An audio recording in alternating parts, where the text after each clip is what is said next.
Hello dear student, कैसे हो आप। मैं हूं डीआर एक्स देवेश पाल और आज हम लोग बात करने वाले हैं यहाँ पे 11th की एनसीईआरटी की फर्स्ट यूनिट के बारे में। तो अगर आप स्कूल में हो या किसी मेडिकल एंट्रेंस एग्जाम की तैयारी करे हो तो जल्दी से चैनल को सब्सक्राइब कर दो और बेल आइकन को हिट कर दो ताकि ऐसा एक भी वैल्यूबल वीडियो आपसे मिस ना हो सके। तो यहाँ पे हम लोग क्या क्या देखने वाले हैं, तो हम लोग यहाँ पे एनसीईआरटी जो है 11th की उसे स्टार्ट करने वाले हैं और साथ में एनसीईआरटी की किस लाइन से कौन सा क्वेश्चन पेपर प्रीवियस पेपर जो है उसमें क्या क्वेश्चन आया हुआ है एनसीईआरटी की कौन सी लाइन से, तो वो सारी चीज़ें हम लोग यहाँ पे देखने वाले हैं। तो चलिए वीडियो को हम लोग स्टार्ट करते हैं। तो आज हम लोग यहाँ पे बात करने वाले हैं 11th की फर्स्ट यूनिट जिसका नाम है जीव जगत में विविधता, यानी कि diversity in the living living word. देखो यहाँ पे जो है स्पेस की प्रॉब्लम है, तो मैं कुछ चीज़ें शॉर्ट में लिखूंगा, तो जब मैं बोलूँगा तब उसे आप नोट डाउन कर सकते हो। तो चलिए इसे स्टार्ट करते हैं। तो पहले तो हम लोग ये देखें कि इस यूनिट में हम लोगों को 4 चैप्टर्स पढ़ने हैं। जीव जगत यानी कि द लिविंग वर्ड, जीव जगत का वर्गीकरण यानी बायोलॉजिकल क्लासिफिकेशन, तीसरा वनस्पति जगत जिसको हम लोग प्लांट किंगडम कहते हैं, और लास्ट है प्राणी जगत जिसको अपन एनिमल किंगडम कहते हैं। तो पहले तो जो है इसका इंट्रोडक्शन हम लोग स्टार्ट करते हैं। तो एनसीईआरटी कहती है कि जीव जगत सभी प्रकार के जीवन रचना और जैव प्रक्रमों का विज्ञान है। तो एनसीईआरटी बताती है कि जीव विज्ञान क्या है। जीवन रचना, जीवन रचना का मतलब होता है यहाँ पे लाइफ फॉर्म की लाइफ फॉर्म कैसे हुई, प्लस यहाँ पे लिविंग प्रोसेस क्या है कि जीवन की उत्पत्ति कैसे हुई और वो प्रोसेस क्या है जिससे यहाँ पे इनका जीवन चक्र चलता है, या एक जीव से दो जीव का निर्माण कैसे होता है। इसके बाद हम लोग यहाँ पे बात करें जीव जगत कौतूहल जैव विविधता से परिपूर्ण है, कि यहाँ पे आपको जो है बहुत जैव विविधता देखने को मिल जाएंगी। इसका मतलब क्या है कि एक जीव नहीं दिखेंगे, आपको जीवों की वैरायटी देखने को मिलेंगी जिसको अपन जैव विविधता कहते हैं। आदि मानव आसानी पूर्वक निर्जीव पदार्थ एवं सजीव पदार्थों के बीच अंतर कर सकता था। इसका मतलब क्या है कि जो हमारे आदि मानव थे ये बहुत आसानी से बता देते थे कि निर्जीव पदार्थ कौन सा है और सजीव पदार्थ कौन सा है। तो आदि मानव ने कुछ निर्जीव पदार्थ जैसे कि वायु, समुद्र, आग आदि तथा कुछ सजीव प्राणी एवं पौधों में भेद किया था। इन सभी प्रकार के जीवित एवं जीवहीन स्वरूप में उन्होंने जो सर्वसामान्य विशिष्टता पाई थी वो कौन सी थी, वो थी भय या दूर भागने के भाव पर वो आधारित थी। ठीक है, तो ये याद रखना। मान लो कि आप ये बैठे हो, ठीक है, बड़े सुंदर से हो आप। अब यहाँ से एक पत्थर आपको मालूम है कि गिरने वाला है, तो आपको क्या लगेगा, डर, और अब आप क्या भागोगे, दूर। तो ये आपके मन में जो भाव आएंगे इसी के आधार पर उन्होंने बताया था कि भाई अगर ये सारी चीज़ें हो रही है तो सजीव है और नहीं हो रही है तो क्या है, निर्जीव है। तो आगे हम लोग देखें तो आगे कहते हैं कि सजीवों का वर्णन जिसमें मानव भी शामिल था, मानव इतिहास में काफ़ी बाद में प्रारंभ हुआ, क्योंकि आपको मालूम है आदि मानव और उसके बाद फिर और भी प्रकार के मानव आए जो हम लोग विकास वाले टॉपिक में पढ़ेंगे। तो जो समाज यानी जीव विज्ञान की दृष्टि से मानवोद्भव विज्ञान में यानी कि मानव का उद्भव कैसे हुआ विज्ञान में संलग्न थे, और वे जैव वैज्ञानिक ज्ञान में सीमित प्रगति दर्ज कर सके, यानी सीमित प्रगति ही इन्होंने दर्ज करा पाए क्योंकि ये लेट आए थे। इसके बाद हम लोग यहाँ पे बात करें कि जीव स्वरूप के वर्गीकी विज्ञान एवं स्मारकी विवरण ने विस्तृत पहचान प्रणाली, नाम पद्धति तथा वर्गीकरण पद्धति की आवश्यकता प्रदान की। तो क्या हुआ, देखो जीव स्वरूप की बात करूं कि जो जीव का स्वरूप कैसे होता है, तो उसके स्वरूप के लिए वर्गीकी विज्ञान जिसको अपन कहते हैं यहाँ पे सिस्टमैटिक,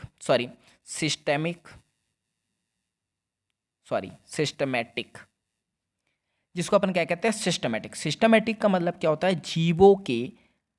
जीवों के बारे में जानने की जो शाखा होती है उसको अपन सिस्टमैटिक कहते हैं, जिसको आगे भी हम लोगों को पढ़ना है।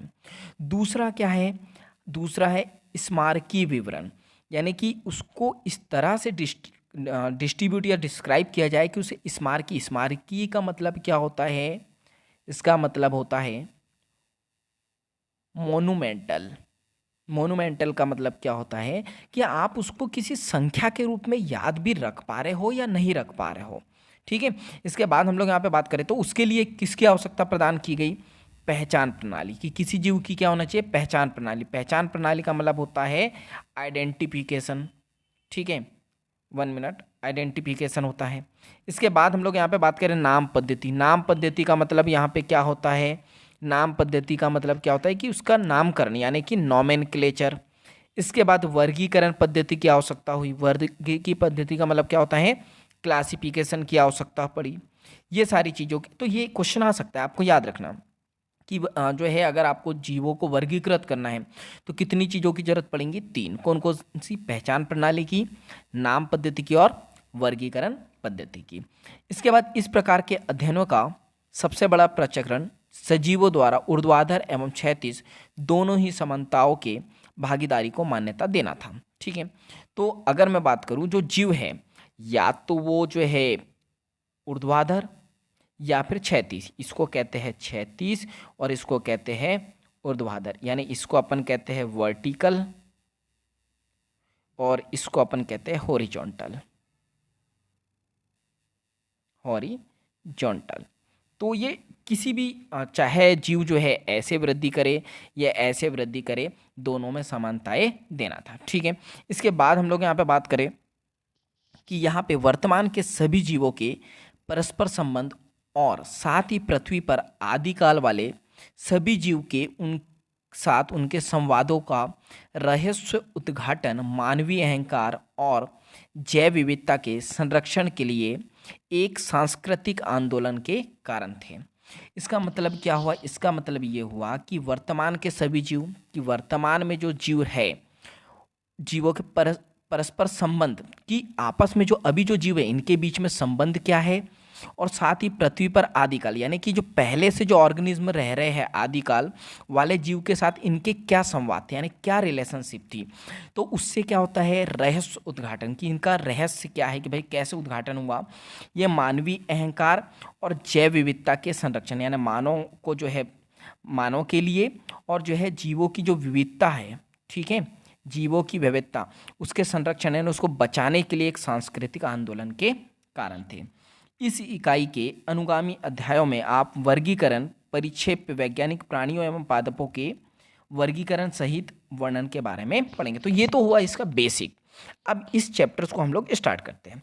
तो इसके बाद हम लोग बात करें तो एक ये वैज्ञानिक है जिसके बारे में हम लोगों को पढ़ना है, जिनका नाम क्या है, एर्नस्ट मेयर। कब आए थे, तो 1904 में आए थे। ठीक है, और इनकी मृत्यु कब हुई, 2004 में। इसके बाद हम लोग बात करें इनके बारे में, अगर हम लोग पढ़ें तो एर्नेस्ट मेयर जो है, एर्नेस्ट मेयर का जन्म 5 जुलाई 1904 में कहाँ हुआ था, कैम्पटन में हुआ था। कहाँ पे, जर्मनी में हुआ था। आप हार्वर्ड विश्वविद्यालय के विकास परक जैव वैज्ञानिक थे। अब खुश मत हो, मैं आपको नहीं बोल रहा हूँ, यहाँ पे आपका मतलब क्या है, एर्नेस्ट मेयर हार्वर्ड विश्वविद्यालय के विकास परक जो है जैव वैज्ञानिक थे। विकास परक का मतलब क्या होता है, इवोल्यूशनरी, कि यहाँ पे जीवों का कैसे निर्माण हुआ, विकास कैसे हुआ, उसके बारे में इन्होंने स्टडी की थी, जिन्हें जो है 20वीं सदी का डार्विन कहा जाता। तो ये आप इंपॉर्टेंट याद रख सकते हो कि 20वीं सदी का डार्विन किसे कहा जाता है, तो वो कौन है, एर्नेस्ट मेयर है। इसके बाद हम लोग यहाँ पे बात करें तो आप अब तक के 100 महान वैज्ञानिकों में से एक थे, बहुत बढ़िया। मेयर ने सन 1953 में हार्वर्ड विश्वविद्यालय की कला एवं विज्ञान संकाय में नौकरी प्राप्त की और 1975 में अलेक्जेंडर अगासिस प्रोफेसर ऑफ जूलॉजी एमरिटिस की पदवी के साथ इन्होंने अवकाश प्राप्त किया। अवकाश यानी वहाँ से भाई इन्होंने नौकरी छोड़ दी। इसके बाद जो है अपने 80 सालों के कार्य जीवन में आपका पक्षी विज्ञान, वर्गीकी विज्ञान, प्राणी भूगोल, विकास, वर्गीकी तथा जीव विज्ञान के इतिहास एवं दर्शन आदि पर अनुसंधान केंद्रित रहा, कि इन सारे सब्जेक्ट पे इन्होंने अपना ध्यान केंद्रित करके रखा, स्टडी की। इसके बाद हम लोग बात करें, आपने लगभग अकेले ही विकासीय जीव विज्ञान के केंद्रीय प्रश्न जाति विविधता को उत्पत्ति को खड़ा किया, यानी इन्होंने अकेले ही जो है, इन्होंने यहाँ पे 1 मिनट, इन्होंने अकेले ही क्या किया, विकासी जीव विज्ञान की जीव विज्ञान का विकास क्या हुआ, इस केंद्रीय प्रश्न जाति विविधता की उत्पत्ति को खड़ा किया कि भाई जो जाति विविधता है, कितने प्रकार की जाति है, उनकी उत्पत्ति कैसे हुई है, कहाँ से हुई है, तो ये इन्होंने प्रश्न खड़ा किया जो आज क्या है, सच है। इसके साथ ही आपने हाल ही में स्वीकृत जीव वैज्ञानिक जाति वर्गीकी की परिभाषा की अगुवाई की, तो आपको ये भी याद रखना है। इन्होंने क्या किया, हाल ही में अभी अभी स्वीकृत जैव वैज्ञानिक जाति वर्गीकी की डेफिनेशन की इन्होंने अगुवाई की, यानी परिभाषा की। मेयर को 3 पुरस्कार दिए गए हैं जिन्हें व्यापक तौर पर जीव विज्ञान के 3 ताजों की संज्ञा दी जाती है। तो आपको ये याद रखना कि इनको जो है जो पुरस्कार दिए गए थे 3, उनको जो है ताजों की संज्ञा दी जाती है। 1963 में इन्होंने बॉलजॉन प्राइज जीता, अरे जीता नहीं, इनको मिला, ठीक है। 1998 में जो है जीव विज्ञान के लिए इंटरनेशनल प्राइज मिला इनको। 1999 में जो है क्राफ्टफूड, 1 मिनट देख लेते कौन सा है यहाँ पे, क्राफ्टफूड प्राइज मिला इनको। मेयर ने 100 वर्ष की आयु में 2004 मेयर ने 100 वर्ष की आयु में 2004 को क्या हो गया, ये स्वर्गवासी हो गए। तो ये तो था इस चैप्टर का जो है बेसिक। तो इसका जो है फर्स्ट चैप्टर हम लोग स्टार्ट करते हैं, जिसका नाम क्या है, जिसका नाम है 1 मिनट, जिसका नाम है जीव जगत, यानी कि द लिविंग वर्ल्ड, जीव जगत 11th का फर्स्ट चैप्टर है जिसको हम लोग स्टार्ट करते हैं, ठीक है। तो क्या है फर्स्ट चैप्टर, तो एनसीईआरटी पूछता है जीव जगत कैसा निराला। तो बताइए भाई आप, कैसा निराला है, क्वेश्चन पूछ रहा है एनसीईआरटी आपसे। तो इस क्वेश्चन का आंसर हम लोग आगे देखते हैं। तो जीवों के विस्तृत प्रकारों की श्रृंखला विस्मयकारी है। विस्मयकारी का मतलब क्या है, आश्चर्यजनक है, अमेजिंग है। इसका मतलब क्या है कि असाधारण वास स्थान, चाहे वे ठंडे पर्वत हो, पर्णपाती वन हो, महासागर हो, अलवणीय यानी मीठा जल, समुद्र को छोड़ के जो जल रहता है उसे कहते हैं, जली झीलें, मरुस्थल हो जहाँ पे पूरा सूखा हो, गर्म झरने हो जिसमें जीव रहते हैं, वे हमें आश्चर्यचकित कर देते हैं। कैसे आश्चर्यचकित कर देते हैं कि भाई वहाँ पे जीना संभव है ही नहीं, लेकिन फिर भी ये जी रहे हैं। तो सरपट दौड़ते घोड़े, प्रवासी पक्षी, घोड़े देखे हैं ना आपने, जिसके 2 हाथ और 2 पैर होते हैं, जिसका एक सिर भी होता है, देखा है आपने, घर जाके देखना। प्रवासी पक्षी क्या होते हैं, प्रवासी पक्षी का मतलब क्या होता है, यहाँ पे जो एक स्थान से दूसरे स्थान पे जाते हैं, ठीक है, उसको अपन प्रवासी पक्षी कहते हैं। घाटियों में खिलते फूल अथवा आक्रमणकारी सार्क जानते हो आप, मछली जो समुद्र में रहती है, की सुंदरता जो है विस्मय तथा चमत्कार का आह्वान करती है। ऐसे ये आह्वान या ऐसे जो शब्द है ना, आपको जो है भगवद गीता वगैरह में सुनने को मिल जाएंगे। इसलिए बोलते हैं कि भगवान की चीज़ें भी देख लेना चाहिए, वहाँ से भी हमको कुछ ना कुछ मिल ही जाता है। इसके बाद हम लोग बात करें पारिस्थितिक विरोध तथा समष्टि के सदस्यों तथा समष्टि और समुदाय में सहयोग अथवा यहाँ तक कि कोशिका में आणविक गतिविधियों विधि से पता चलता है कि वास्तव में जीवन है। तो कहाँ कहाँ से पता चलता भाई, इसको 1 मिनट देख लेते हैं। पारिस्थितिक विरोध की जो इकोलॉजी चल रहा है उसका कहीं ना कहीं विरोध होता है, बहुत सारे जीव विरोध करते हैं। तथा समष्टि के सदस्यों की बात करें, पहली बात तो समष्टि का मतलब क्या होता है तो ये देख लेते हैं। यहाँ पे समष्टि का मतलब होता है पॉपुलेशन, ठीक है, पॉपुलेशन। अच्छा, पॉपुलेशन क्या होता है, मान लो ये एक एरिया, यहाँ पे बहुत सारे लोग रहते हैं, ठीक है, तो उसको अपन क्या कहते हैं, पॉपुलेशन। इसके बाद बात करें समष्टि और समुदाय। समुदाय क्या होता है, अब ये एक समुदाय है, अब यहाँ पे बहुत सारे इंसान रह रहे हैं, कुत्ते भी रह रहे हैं, बिल्ली भी रह रहा है, बैल भी रह रहा है, गाय माता भी रह रही है, सांड देवता भी रह रहा है, बहुत सारे लोग रह रहे हैं, तो उसको हम लोग यहाँ पे कहेंगे।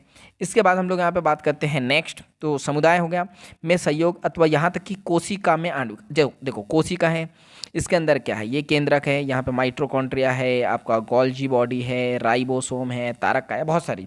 तो इनके बीच में जो आणविक गतिविधियाँ है, ये आपस में गतिविधियाँ करते हैं कुछ ना कुछ, तो उससे पता चलता है कि रियल में जीवन है। इसके बाद हम लोग यहाँ पे बात करें तो इस प्रश्न में 2 निर्विवाद प्रश्न है। पहला तकनीकी है, जो जीव तथा निर्जीव क्या है, कि आपको पहला तो भाई क्वेश्चन यह है कि जीव और निर्जीव क्या है, इसका उत्तर खोजने का प्रयत्न करता है, ठीक है। इस तथा दूसरा प्रश्न जो दार्शनिक है जो यह जानने का प्रयत्न करता है कि जीवन का उद्देश्य क्या है। तो वैज्ञानिक होने के नाते हम दूसरे प्रश्न का उत्तर देने का प्रयास नहीं करेंगे, हम इस विषय पर चिंतन करेंगे कि जीव क्या है। तो चलो 2 मिनट के लिए चिंतन करो भाई कि जीव क्या है। कर लिया चिंतन? चलो तो आगे देखते हैं जीव क्या है। तो जब हम जीवन को परिभाषित करने का प्रयत्न करते हैं तब हम प्रायः जीवों के सुस्पष्ट अभिलक्षणों को देखते हैं, जैसे कि वृद्धि करना, जनन करना, पर्यावरण के प्रति संवेदना का पता लगाना और उसके अनुकूल क्रिया करना। जैसे कि चलो इसको एक एग्जाम्पल के थ्रू समझ लेते हैं। ठीक है, आप हो, ये 1 मिनट, ये हो आप, ठीक है, बड़े सुंदर से। अब पर्यावरण में क्या हो रहा है, यहाँ से बारिश हो रही है, पानी आ रहा है, तो क्या करोगे, पर्यावरण के प्रति जो आपको सेंसेशन यानी उसके प्रति संवेदना पता कर चलने के बाद में उसके अनुकूल क्रिया करोगे नहीं करोगे, वहाँ से क्या करने लगोगे, भागने लगोगे। तो वही है कि आपने पर्यावरण के अकॉर्डिंग जो है आपको संवेदना आई और उसके अनुकूल आपने क्या किया, कार्य किया। तो यहाँ पे ये सब हमारे मस्तिष्क में तुरंत आते हैं। ठीक है, ये सब हमारे मस्तिष्क में तुरंत आते हैं कि ये अद्भुत लक्षण जीवों के हैं। आप इस सूची में उपापचय को भी जोड़ सकते हो, स्वयं की प्रतिलिपि बनाना। उपापचय का मतलब क्या होता है, मेटाबॉलिज्म। स्वयं की प्रतिलिपि का मतलब क्या होता है, रेप्लिकेशन, सेल्फ रेप्लिकेशन, जिसको हम लोग यहाँ पे कहेंगे कि स्वयं से। रेप्लिकेशन का मतलब क्या होता है, रेप्लिकेशन का मतलब आप समझ लो फोटोकॉपी, कि अपने ही जैसे एक और ऑर्गेनिज्म को बना लेना। स्वयं को संगठित करना, ठीक है, संगठित करने का मतलब क्या होता है यहाँ पे, सेल्फ ऑर्गेनाइजेशन की, किस चीज़ से बने हैं हम लोग। प्रतिक्रिया करना, जो अभी मैंने बताया था, पर्यावरण के अकॉर्डिंग प्रतिक्रिया करना। तथा उद्गम, कि यहाँ से कहाँ से आपका विकास हुआ है, ओरिजिन कहाँ से हुई है। तो इन आदि सभी को जोड़ के, ठीक है, आदि सभी को जोड़ के आओ हम इन सबको विस्तार से समझने का प्रयत्न करें। तो इसके आगे की स्टडी हम लोग नेक्स्ट वीडियो में करेंगे। तो बाकी हम लोग मिलेंगे नेक्स्ट वीडियो में। जब तक के लिए thank you, bye bye and go for success. और अगर चैनल को सब्सक्राइब नहीं किया है तो चैनल को सब्सक्राइब कर लो, बेल आइकन को हिट कर लो, ताकि ऐसा एक भी वैल्यूबल वीडियो आपसे मिस ना हो सके। तो बाकी मिलेंगे नेक्स्ट वीडियो में। जब तक के लिए thank you, bye bye and go for success.